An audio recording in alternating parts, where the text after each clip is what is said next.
अक्सर कहा जाता है कि हिंदू का शत्रुबोध खत्म हो गया है। वह प्रतिकार करने की नहीं सोचता है, वह समर्पण और पलायन का ही उसे अच्छा लगता है, उसे अपना बचाव लगता है। लेकिन मेरा मानना कुछ अलग है। मेरा मानना ऐसा है कि आप देखेंगे कि आजादी से पहले तक हिंदू क्रिया की प्रतिक्रिया देता था। लाख कटे भी हैं तो लाख काटे भी हैं। दिक्कत कब हुई? दिक्कत हुई आजादी के लगभग 25 वर्ष पहले। उसके बाद फिर जब आजादी मिला और फिर एक शरीयत हमको थमाया गया, जिसे संविधान का नाम दिया गया, तभी से हिंदुओं में प्रतिकार करने की भावना खत्म हो गई है। और ये ऐसे ही खत्म नहीं हुआ, खत्म कर दिया गया। जहां इस नई शरीयत में मुसलमानों को पूर्ववत की भांति दामाद बना करके रखा गया और हिंदुओं को दोयम से भी तीसरे दर्जे का नागरिक नहीं बल्कि पशु ही बना दिया गया। शस्त्र से लेकर के शास्त्र तक, मठ से लेकर के नैतिकता तक, गुरुकुल, सब कुछ छीन लिया गया। हिंदू अपने स्वधर्म को भूल गए, कुल धर्म को भूल गए।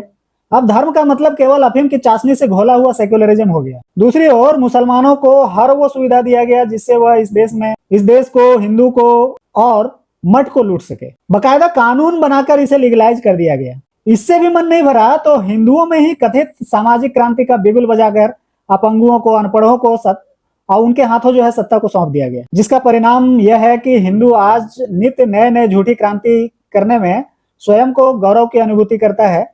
क्रांति के नाम पर हिंदू के ही समाज में सामाजिक क्रांति के नहाए हुए एक खास जातियों को साथ लेकर के जिहादियों के साथ मिला दिया गया। परिणाम स्वरूप आज कहीं पर यादव मुसलमान दिखता है, कहीं पर कुर्मी मुसलमान दिखता है, कहीं पर मराठा मुसलमान दिखता है, कहीं पर पासवान मुसलमान जैसे समीकरण मिलते हैं। ये सामाजिक न्याय हो रहा है क्या? इन समीकरणों की जब जब सरकार रही है, हिंदू चिन्हों, हिंदू प्रतीकों को खत्म करने का पूरा प्रयास किया गया। अब तो ऐसी स्थिति होगा कि हिंदू में ही सामाजिक क्रांति में नहाए जातियों ने स्वयं को हिंदू मानने से इनकार कर दिया गया। अब यह सब वही कर रहा है जो इनके समीकरण में बैठा दूसरी क्रांति के लोग गत पिछले 1400 सालों से करते रहे। मंदिर तोड़ना, मूर्ति तोड़ना, झंडा फाड़ना, हिंदुओं को गाली देना, धर्म के सिरमौरों को विदेशी कहना, यह सब अब मुख्य कार्य हो गया है।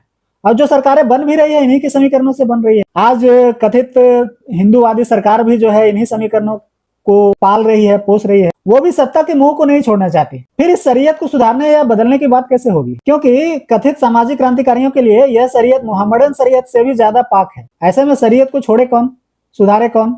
अंततः हिंदू कट रहा है, मर रहा है, लूट रहा है, पिट रहा है, बिल्कुल मध्यकाल की तरह, जैसे कुछ बदला ही नहीं हो। इसीलिए यह कहना कि हिंदू प्रतिकार नहीं करता, प्रतिक्रिया नहीं देता, यह सब मन को तसल्ली देने का काम है मात्र। जब तक शरीयत रूपी राक्षसी संविधान है तब तक हिंदुओं की नियति में कटना, पीटना, मरना और भूमि खोना ही लिखा हुआ है। आपकी सिर की शिखा, आपके गले की कंठी, माला, मंगलसूत्र, आपके मांग में भरा सिंदूर, आपके कंधे का जनेऊ, आपके हाथ का कलावा और कड़ा अब आपकी पहचान नहीं, आपके अंत का कारण बन रहा है। ये आज